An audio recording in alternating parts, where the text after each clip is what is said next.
Bonsoir et bienvenue pour ce deuxième talk de la dernière journée de la rentrée des speakers. Pour ce deuxième talk, on a le plaisir de recevoir Tug. Tug, tu peux venir sur scène avec nous, avec moi, déjà, s'il te plaît.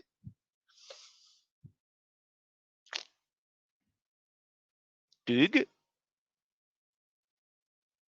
Pourtant, il était là. Ah ouais, voilà. Voilà, c'est bon. Je voulais parler. OK. Ça y est. Donc, comme d'habitude, on va te laisser parler. Et tu prends le temps qu'il te faudra. Les gens vont poser des questions dans l'onglet Q&A là à droite. Donc, à la fin de ton talk, si tu peux répondre aux questions ici, c'est bien. Et après ton talk, s'il reste de temps avant le talk suivant, il y a des petites discussions dans les tables, comme tu as vu avant de démarrer. Ça te va? Oui, parfait. Bon, dans ce cas-là, On s'éclipse. à toutes. C'est parti.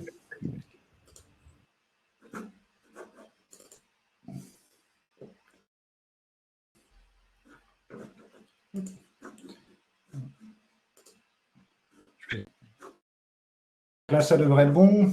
Vous voyez mon écran.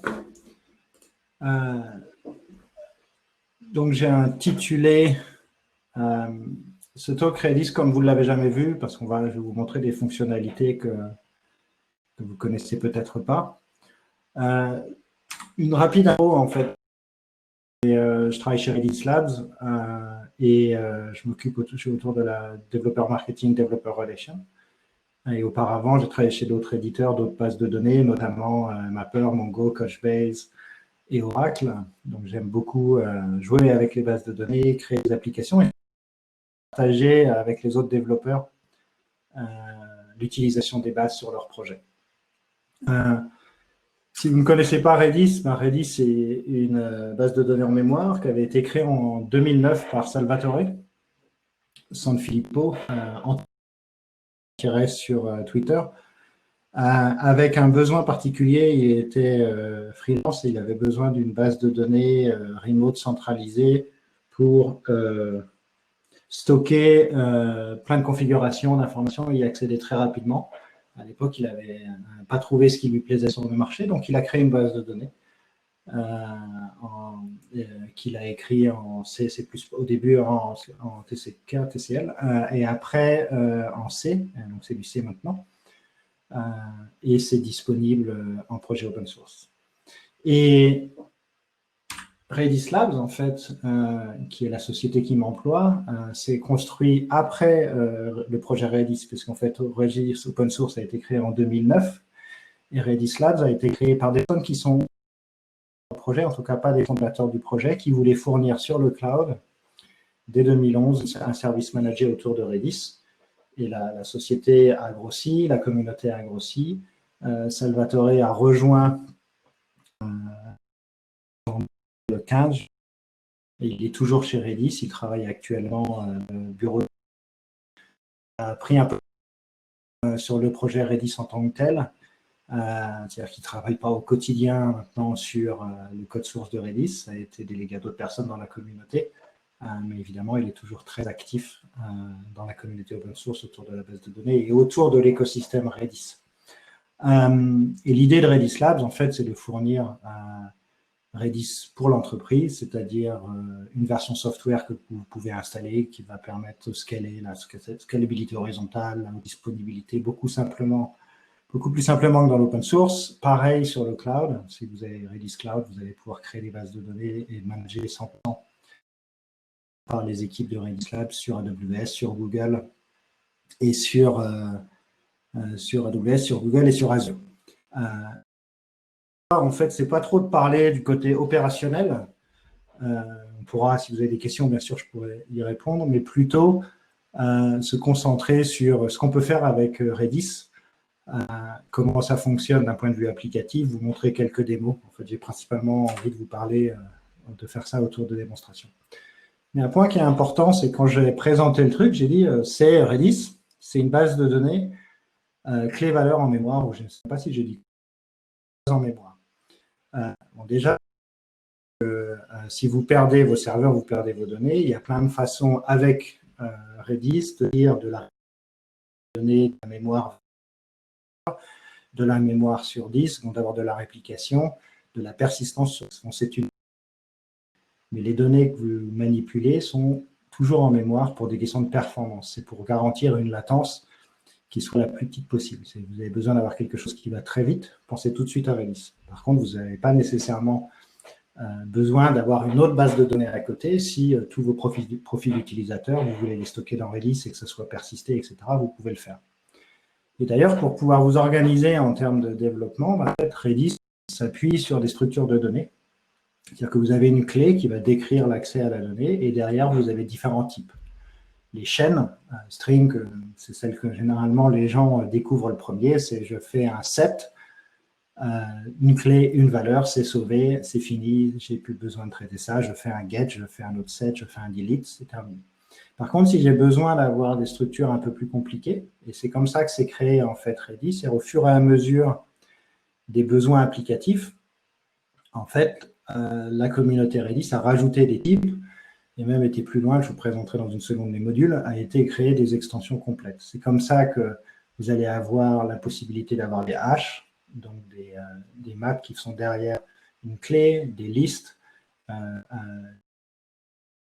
des sets triés, donc des listes qui vont être une liste comme vous l'imaginez, un set qui va pouvoir accéder des valeurs de façon aléatoire ou triée avec un index géospatial, et puis des structures un peu plus riches ou un peu plus optimisées comme les bitmaps et les bitfields qui vous permettent du calcul sur des octets quand vous voulez manipuler de l'information de très gros volumes et faire des opérations. La partie hyperlog-log, la capacité à faire du probabilistique, des structures probabilistiques, je ne sais même pas si c'est du français, qui vont permettre d'avoir des compteurs qui vont prendre un minimum d'espace mémoire tout en continuant d'incrémenter la valeur. Donc ça va être pour quand vous avez des très grosses valeurs. Imaginez, vous avez YouTube, vidéo, pour chacune des vidéos, vous avez des millions de views et vous les comptez et que ça prenne le moins d'espace possible tout en répondant le plus rapidement. Donc c'est pour ça qu'Hyperlog a été créé. Et une autre structure que je vais utiliser ce soir, c'est les streams. Les streams, c'est l'équivalent d'un log d'événements. Pour ceux qui font du Kafka, ça va être très proche de ce que vous avez déjà vu ou utilisé dans le Kafka log. Pour ceux qui ne font pas de Kafka, vous allez découvrir ça dans la démonstration. Il y a une autre structure de données qui n'est pas vraiment montrée ici, qui est le PubSub, qui a la capacité à faire un publish d'un événement en Fire and Forget. On publish et tous les clients qui ont souscrit à cette clé vont recevoir les événements. C'est très, très utilisé dans le monde Redis pour pousser des événements applicatifs, pousser des notifications et des choses comme ça. Donc là, on voit l'utilisation clé-valeur de Redis et je vais aller un peu plus loin dans la démonstration. Sauf si vous avez des questions, je vais regarder le chat. OK. Donc, ce que j'ai fait, en fait, c'est tout ce que je vais vous présenter ce soir. En fait, ça va être en fonction du temps, en fonction du temps que je prends à montrer. Ça va être des projets qui sont sur mon GitHub ou sur la partie, sur d'autres projets Redis qui vont montrer certaines applications. Et cette application qui est appelée Micro, en fait, c'est pour montrer plusieurs fonctionnalités de Redis pour moderniser une app. Vous avez une application, base de données relationnelle. Vous voyez ici, j'ai une base de données, une application, un site web qui accède par les API REST à une base SQL qui contient des films. Cette base SQL contient également des acteurs. Et si je prends le temps de me connecter à la base de données, j'ai démarré tout avec un Docker Compose. J'ai plusieurs services que je vais utiliser dans la démonstration. Je vais zoomer sur cet écran-là parce que c'est quand même ce qui est le plus intéressant. Donc, Docker qui tourne, qui ont été démarrés. Et ce que je vais faire, c'est qu'en fait, je vais me connecter à la base relationnelle. Donc, la base relationnelle, je me connecte Et je vais mettre à jour le premier acteur, je vais changer son nom ou son prénom. Donc si je prends Chris Pratt et que je change son nom à Tony, c'est juste pour vous montrer que la donnée vient bien de la partie relationnelle. Voilà. Les URL. Hop. Si je retourne sur mes acteurs, vous voyez, j'ai changé. Donc là, j'interagis avec ma base de données, je peux changer et mettre à jour ma base à partir de mon site web. Et une des choses qui va être intéressante quand vous commencez à travailler avec votre base relationnelle et Redis, souvent, ça va être de gérer de la configuration, gérer du cache au-dessus de vos infos de données. Soit la base de données relationnelle.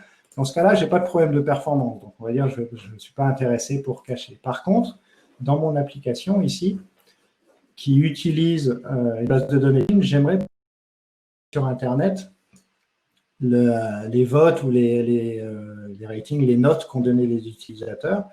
Et je ne sais pas si vous connaissez, mais il y a un petit site qui existe qui s'appelle OMDB, qui est un Open Movie Database avec une chercher sur Internet différents votes, la note sur IMDB, sur je ne me souviens plus de tous les sites qui vont être utilisés, mais plusieurs sites web qui gèrent des films.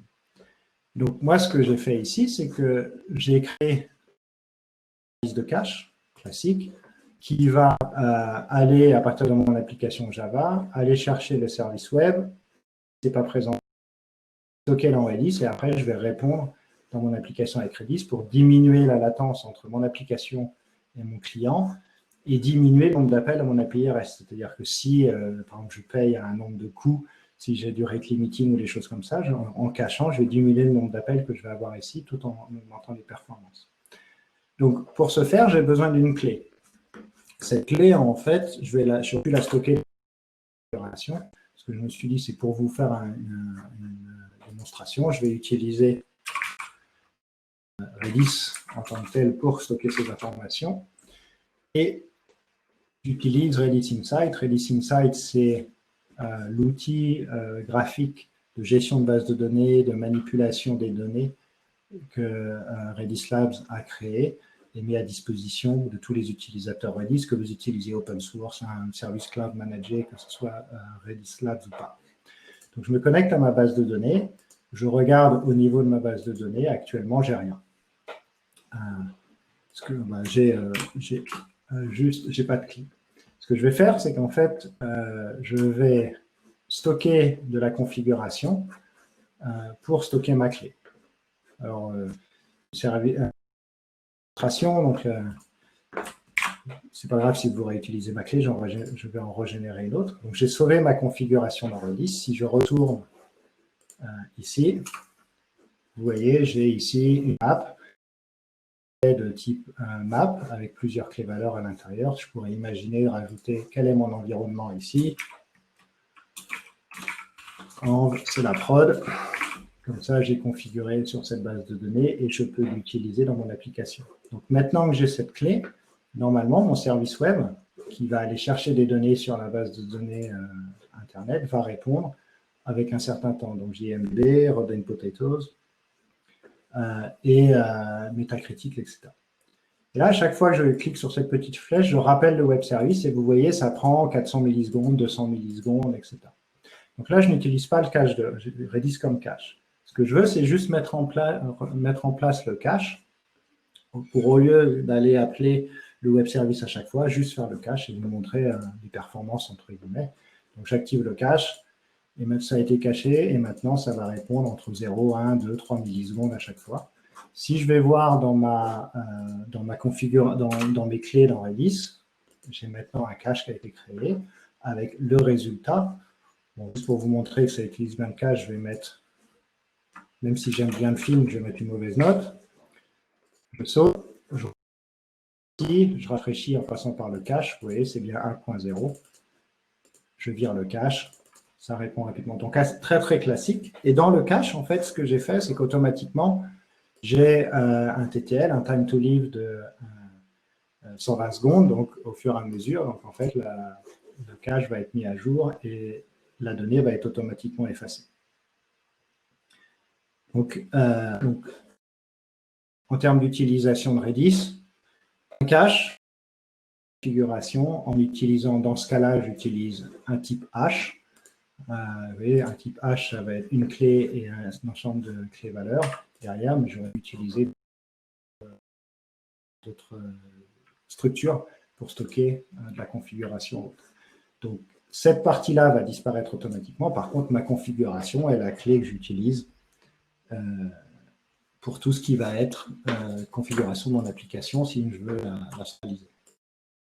Lui-même, pour le cache, va être relativement simple, c'est-à-dire que quand je fais un get rating avec est-ce que j'utilise le cache ou pas, ça c'est plus une démonstration. J'ai choisi de pouvoir activer ou pas le cache, le numéro du film, je récupère ma clé pour appeler. Si je fais une recherche, donc je récupère une connexion à Redis, donc j'utilise un client Java qui s'appelle J10, vous avez plusieurs options pour le faire. Si j'active le cache, je vais regarder mon cache. Si le cache est vide, j'appelle mon web service.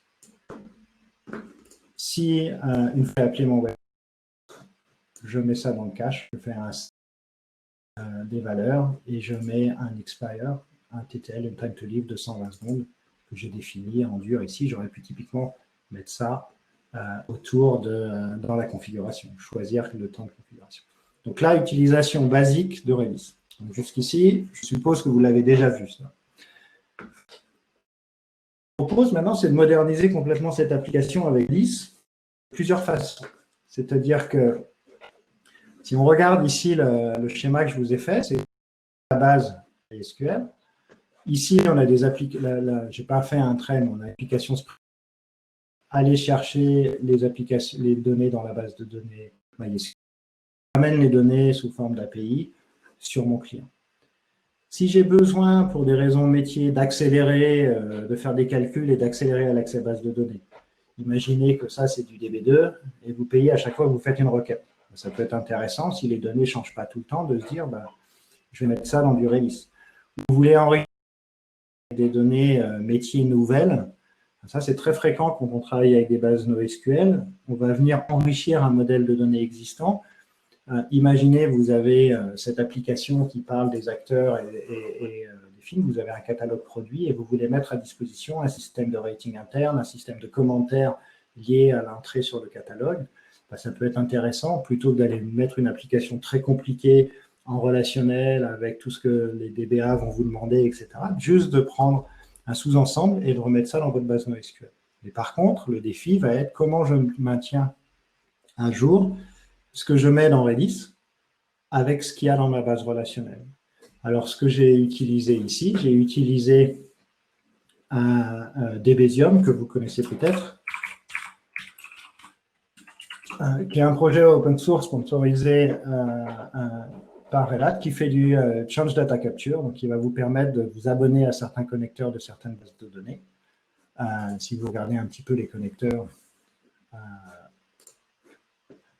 qui sont à disposition, vous allez pouvoir vous connecter à ces bases de données, capturer les bases de données et en faire ce que vous voulez. Alors, il va y avoir plus ou moins de niveaux d'intégration, etc. Et moi, ce que j'utilise sur cette démonstration-là, je ne prends pas les données directement pour les mettre dans Redis, en termes de structure de base de données sous forme de hash ou autre. J'utilise une structure de données, la structure de données dont je vous ai parlé tout à l'heure, qui est le stream. C'est un log d'événements. Ce log d'événements, en fait, je vais prendre chaque événement de la base de données, le mettre dans un stream.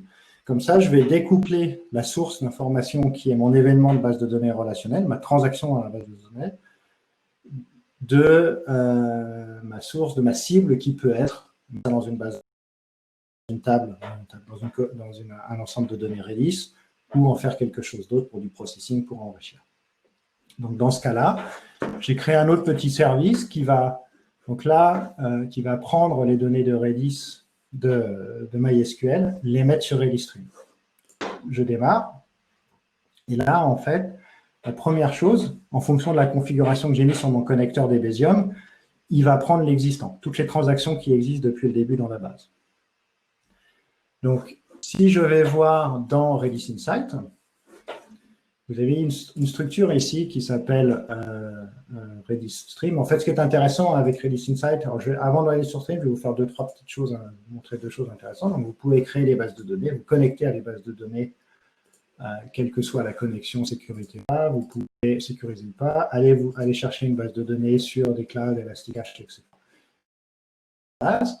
Vous avez la clé, avoir la ligne de commande, c'est-à-dire que si ici je veux faire un scan de mes clés, c'est bien.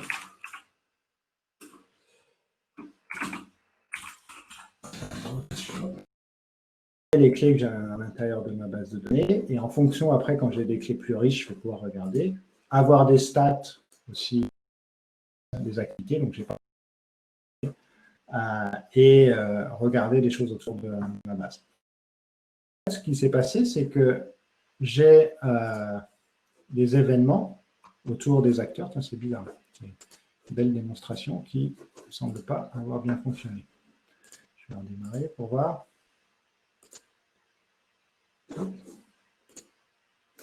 Je retourne sur Redis Insight. Ah. Il y a un petit problème. Je ne sais pas ce qui s'est passé. C'est les... je regarde juste mes clés. Je vais redémarrer la donnée parce que je ne sais pas ce qui se passe.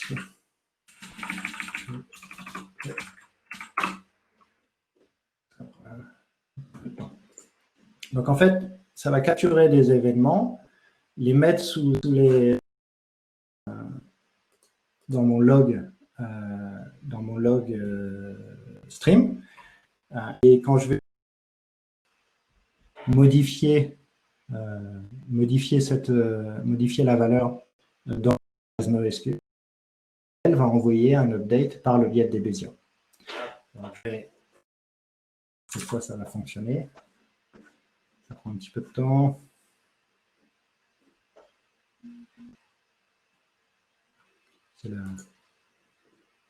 Alors, pour ceux qui ne sont pas familiers avec Redis, toutes les commandes que j'ai manipulées de la communauté open source et du projet open source, vous avez toutes les commandes. Et toutes les commandes,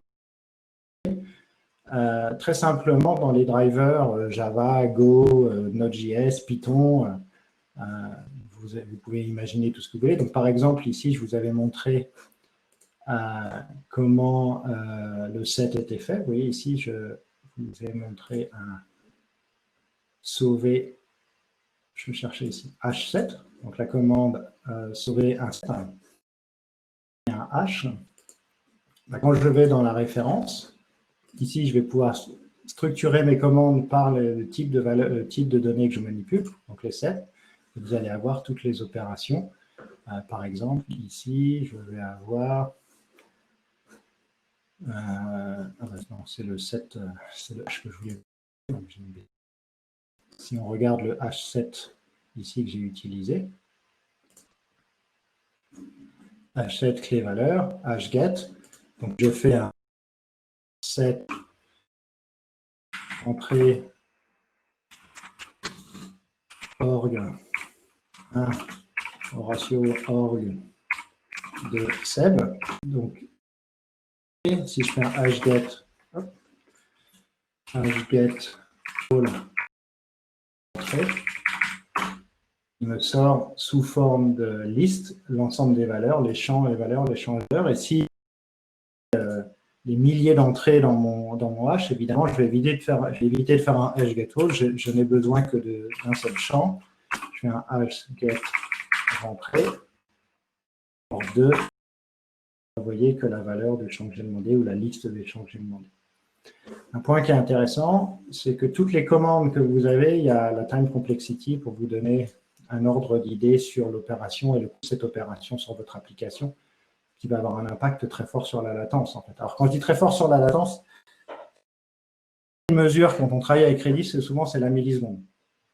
C'est-à-dire qu'une requête, une opération sur la base doit répondre en moins d'une milliseconde. Donc, ça va fonctionner. Donc, je vais redémarrer mon service. Je vais retourner sur mon stream et ça fait pareil. Donc, c'est vraiment manque de chance sur ce coup-là. Bon. Tac, tac. Je sors mes RAM.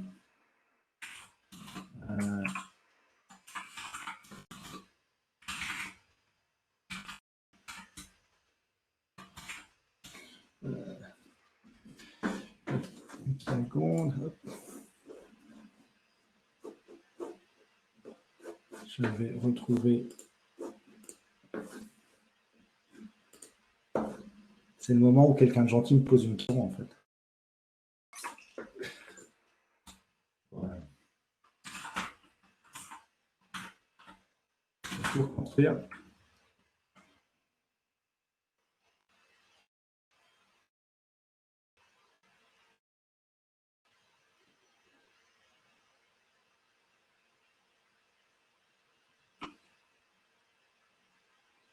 Je n'arrive pas à savoir si c'est un problème de réseau ou sur la base. Alors, pour vous,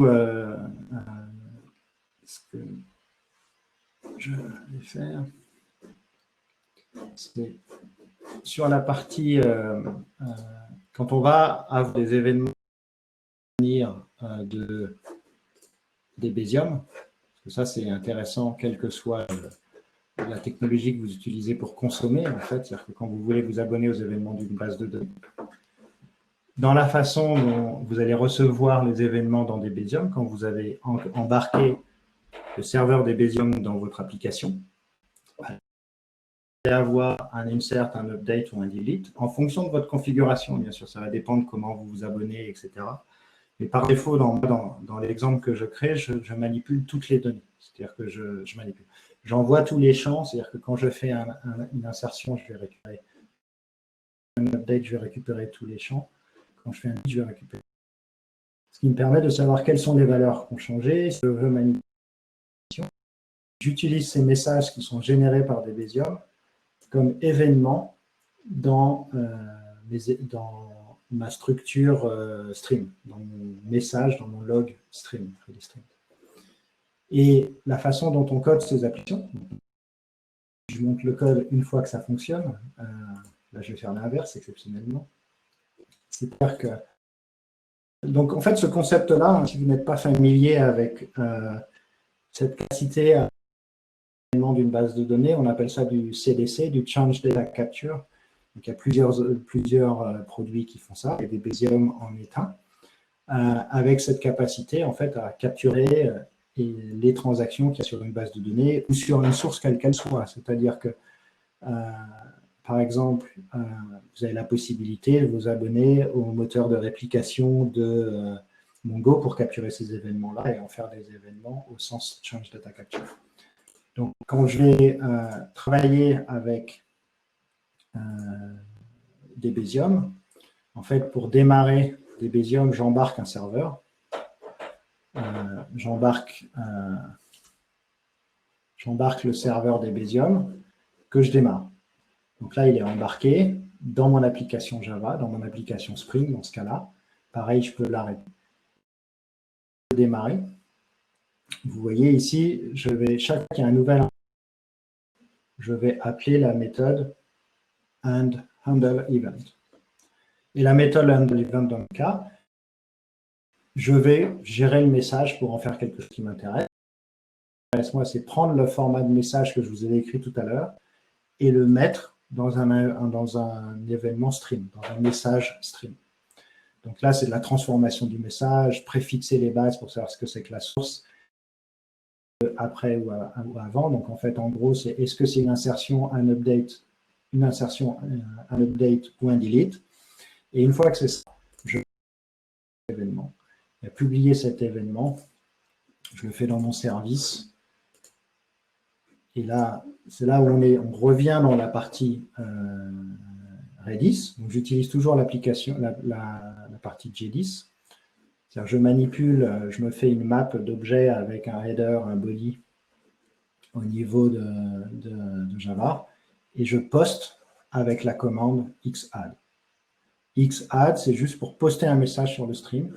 C'est-à-dire que si je retourne dans la documentation, si je regarde la commande, je vais dans Stream, vous allez avoir l'ensemble des commandes qui vous intéressent, et notamment la partie ajouter des messages. Et ajouter des messages avec Redis, comme les commandes sont identiques en termes de format, ça va être la commande, la clé, et après un ensemble de champs, clé, valeur, champ que je vais passer derrière. Alors, on croise les doigts.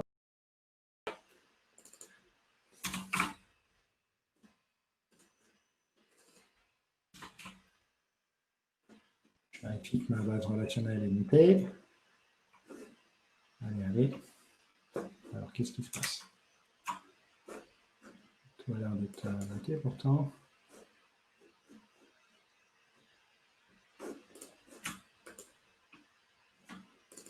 Bon. Qu'est-ce qui se passe? C'est de pire en pire parce que maintenant, je n'ai même plus la base de données qui fonctionne.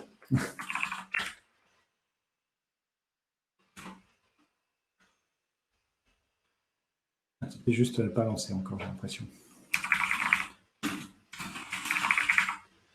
Je regarde, donc les données sont bien dans la base relationnelle, les services sont en train de démarrer.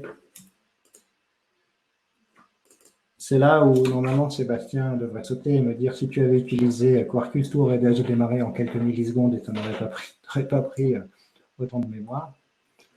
Ce n'est pas le cas. De données, donc je me retrouve dans l'état tout à l'heure. Je pars sur mon service de synchro des messages et logiquement, ça devrait envoyer tous les messages à la partie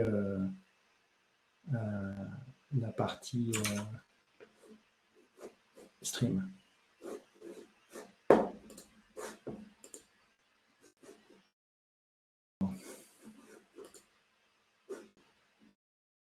Est-ce que mes clés sont arrivées? Mes streams sont arrivés? Oh, c'est bizarre. Alors. Ok, ça a l'air d'être un peu mieux là. Donc, lorsque j'ai tous les événements, la création des enregistrements dans ma base passée sous forme de transaction, ce que je vais faire, c'est que je vais prendre un acteur et je vais modifier comme j'ai fait tout à l'heure. Donc là, le dernier événement qui est arrivé, c'est celui-là qui vient juste d'arriver. Vous voyez la structure, c'est vous avez derrière une clé, qui est l'équivalent de votre topic, vous allez avoir un timestamp, et le timestamp s'appuie, par défaut, vous pouvez lui demander, par défaut, on va le générer. Ça va être généré par un timestamp, et vous voyez un deuxième -0, ça c'est quand vous avez plusieurs messages qui vont arriver dans la même milliseconde. Redis va les trier dans l'ordre dans lequel il les a reçus pour être sûr de ne pas avoir de conflit en termes de messages. Donc là, de données relationnelles, je retourne sur cette application, je vais modifier un acteur.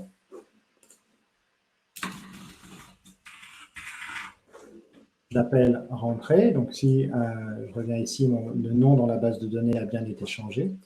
Et si tout s'est bien passé, et que je retourne sur RediStream, on voit un événement qui a été capturé, qui vient first name, a été modifié, de la table de la base de données inventory, un update sur l'acteur ID avec tel prénom.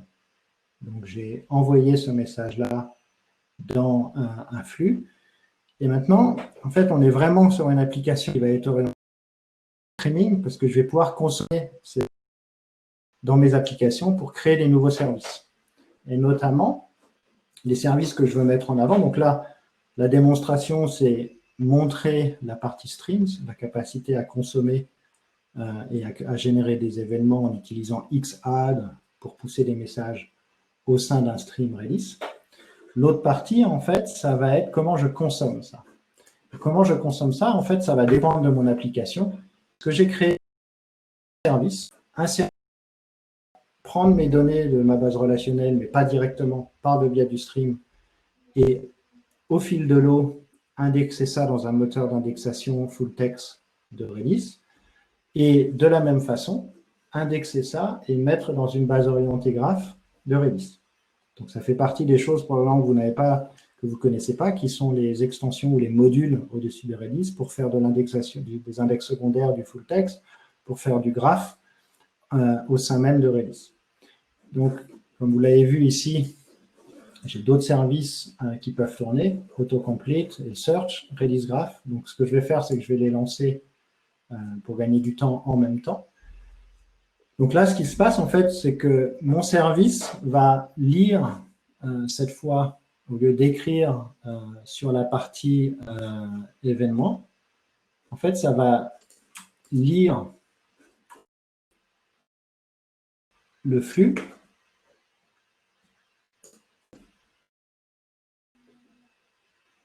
En fait, je surcharge ma machine. Et ce qui se passe, c'est qu'à chaque fois que je vais avoir un événement, c'est-à-dire que j'ai un service qui va attendre mes événements, je me connecte, je vais regarder un groupe de consommateurs et je vais lire dans le groupe de consommateurs. Ici, je fais une requête de lecture, alors je ne rentre pas dans le détail, mais je fais une requête de lecture, je reçois. Et en fonction du type de message, je vais aller mettre à jour l'index de recherche et je vais faire un acknowledgement de mon message pour lui dire « je l'ai bien lu ». Parce qu'une partie qui est importante que vous allez avoir, vous voulez une certaine garantie. Vous pouvez dire par défaut, une fois que j'ai lu le message, automatiquement je le retire de cette application client, de ce service client. Ou alors, je moi-même, en disant une fois que j'ai fini le processing, le traitement de ce message, je dis je l'ai terminé, c'est OK, je l'ai traité, ce que je fais ici. Si je ne faisais pas ça, ou en tout cas si je passe en dehors de ça, c'est-à-dire que quelque part ici ça échoue, le message reste dans la, entre guillemets, en pending, dans un état en attente, pour permettre d'avoir besoin de traiter, donc de garantir qu'il va être traité ou pas d'ailleurs. Si vous ne pouvez pas le traiter, vous avez un process qui va regarder, dire je ne sais pas comment traiter ce message-là, je le mets de côté. Donc on a de la haute disponibilité en termes de traitement et garantie en termes de traitement. Donc maintenant que j'ai indexé dans mon moteur de recherche, le moteur de recherche s'appuie sur la notion de module en termes et en fait Redis en tant que projet open source a un système d'extension qui s'appelle des modules. On a créé en utilisant cela des API, en tout cas des modules, pardon, qui sont également en open source.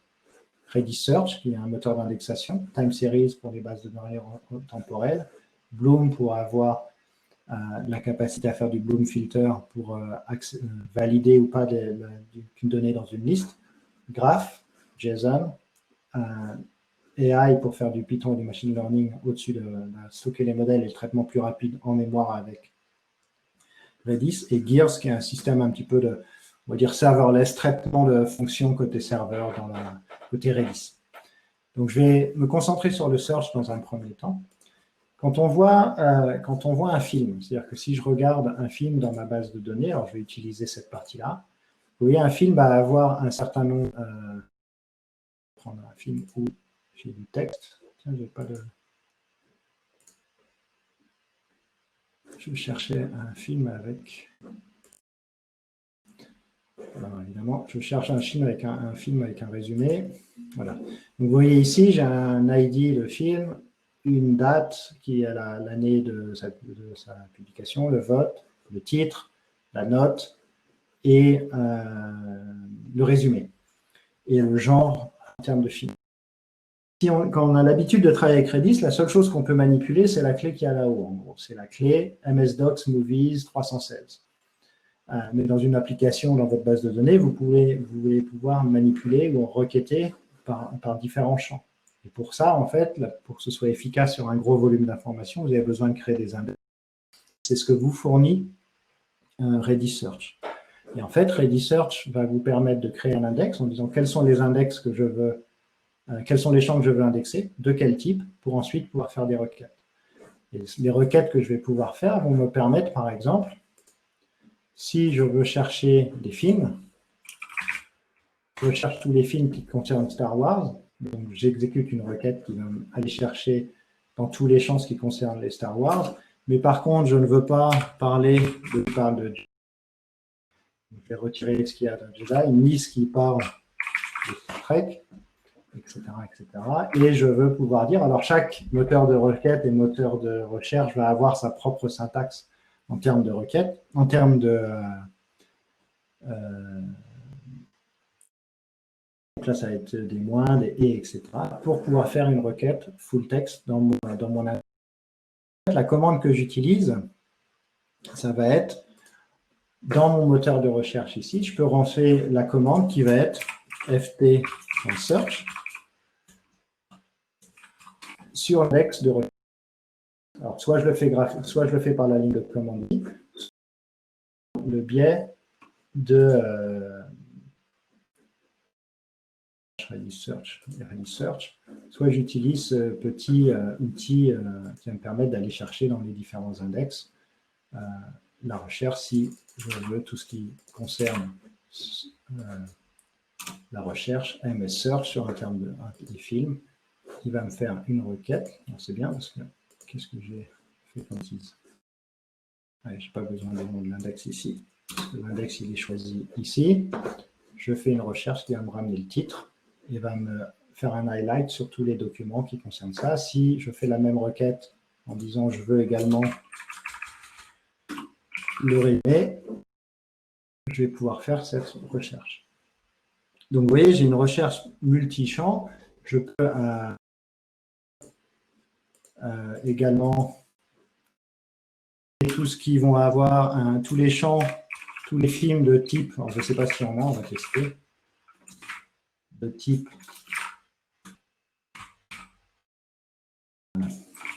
thriller, par exemple, qui parle de war et thriller. J'en ai pas. Je prends la même requête, mais uniquement en disant que je veux tous les films de type thriller, vous les avez ici. Je vais pouvoir faire pareil, des requêtes sur tous les champs qui sont indexés dans mon index que j'ai créé. Quand j'ai créé mon index, en fait, si je viens voir ici, quand j'ai créé mon index, Redis Search Service,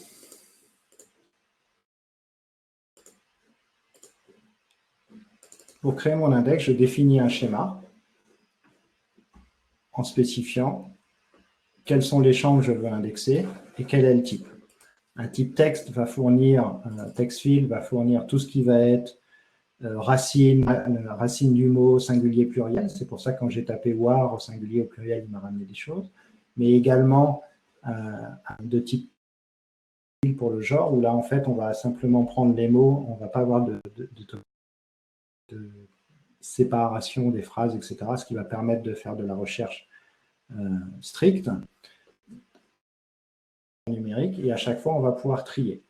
Non seulement je peux faire de la recherche, comme je viens de le faire, donc sur les index secondaires avec un moteur de requête assez riche, mais je peux également faire ce qu'on appelle des agrégations, donc la capacité à accumuler et à faire des calculs sur mes données directement sur Redis. De cette façon-là, par exemple, dans l'application, j'ai créé répartir le nombre de films par année ou le nombre de films par genre. Pour ça, en fait, j'ai utilisé la syntaxe d'agrégation de Redis. Si je retourne ici, je vais prendre agrégation sur l'index movie.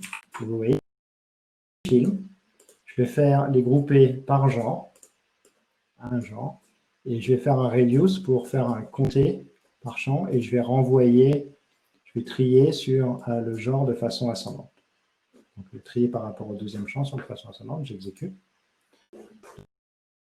Sur le genre, trier le nombre de films. Si je veux faire la même chose, mais trier par la somme, ben, je vais prendre somme, on va dire descendant, je vais avoir de la catégorie la plus utilisée à la catégorie la moins utilisée. Vous voyez, ça va être comme ça ici. Donc, toutes les opérations vont pouvoir être faites, y compris sur des données géospatiales, sur de la distance, etc.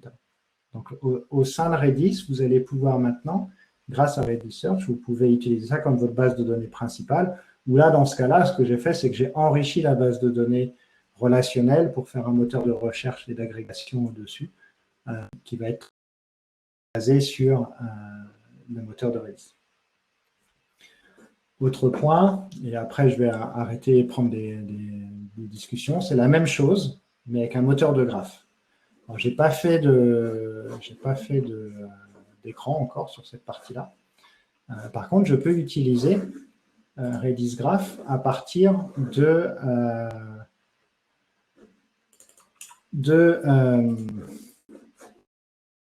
où là, je vais chercher un acteur, par exemple, et cet acteur, je vais pouvoir aller naviguer dans cet acteur pour faire un lien vers les films dans lesquels il a joué. À partir de ce film, aller voir les autres personnes et les autres acteurs qui ont été manipulés.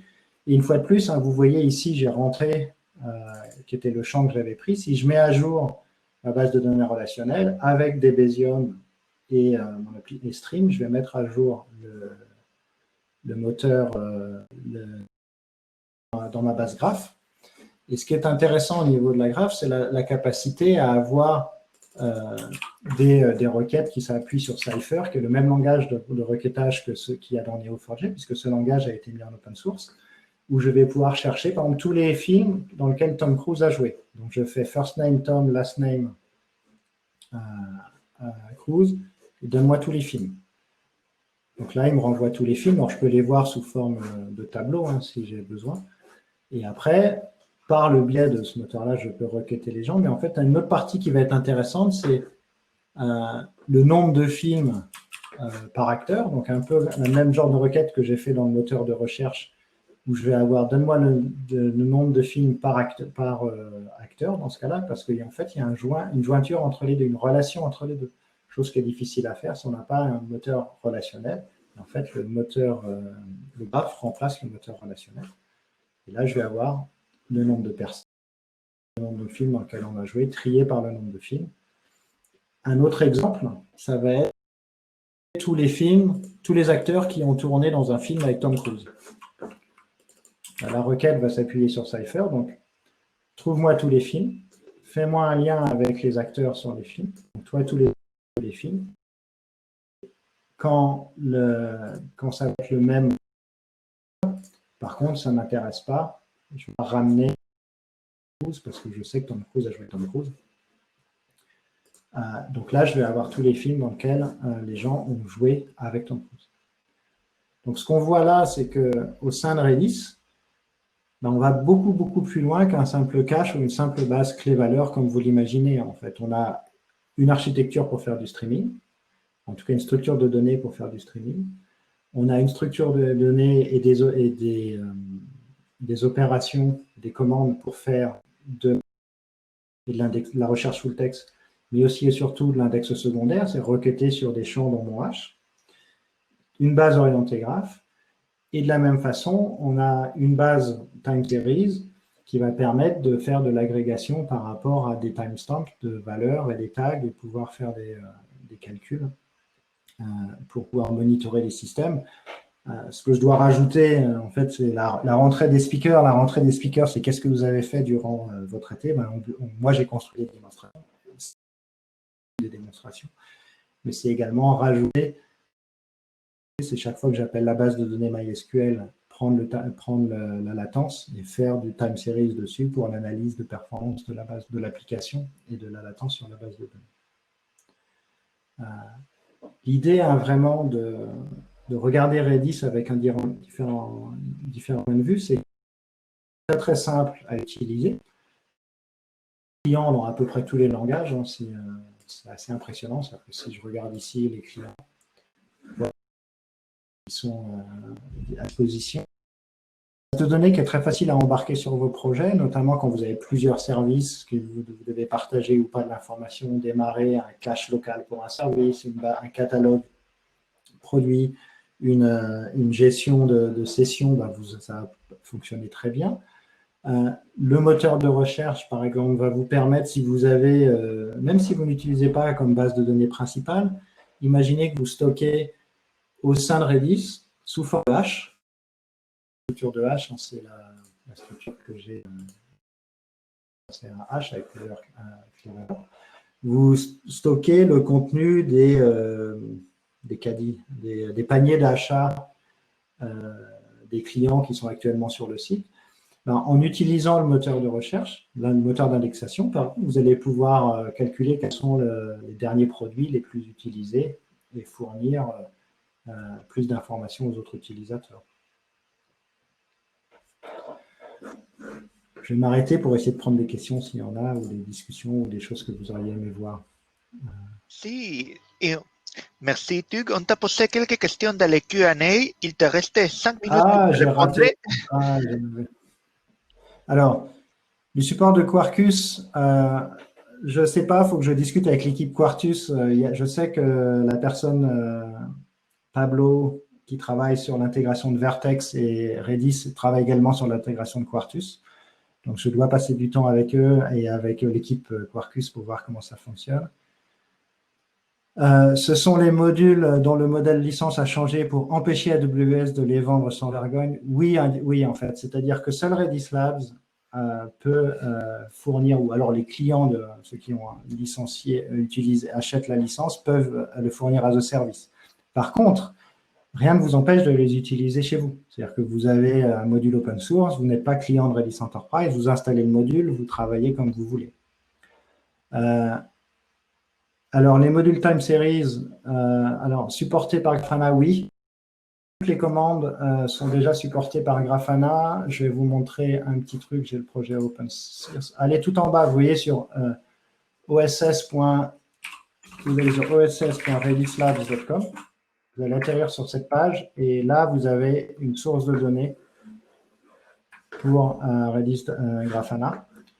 Redis Graph est-il scalable? Alors, le graphe lui-même n'est pas distribuable, c'est-à-dire qu'on ne peut pas distribuer le graphe. Par contre, l'optimisation du graphe en mémoire est très optimisée en termes de mémoire pour garantir une très haute montée en charge avec plusieurs dizaines de millions d'entrées sur les traits, il n'y a pas de souci. Alors évidemment, c'est à tester à chaque fois, à discuter et essayer de stocker dans le graphe le minimum de données qui vont définir le graphe et des références dans une autre structure qui, elle, peut être distribuée au sein de la même base de données, c'est tout à fait possible. Merci encore, Tug. Merci d'avoir accepté notre invitation. Il reste à peine 3 minutes pour les discussions sur les tables, parce qu'après, on ira sur les talks de Didier. Mais après les talks de Didier, comme hier, j'ai prolongé d'une demi-heure, donc vous aurez plus de temps pour discuter. Merci encore. Bien, merci.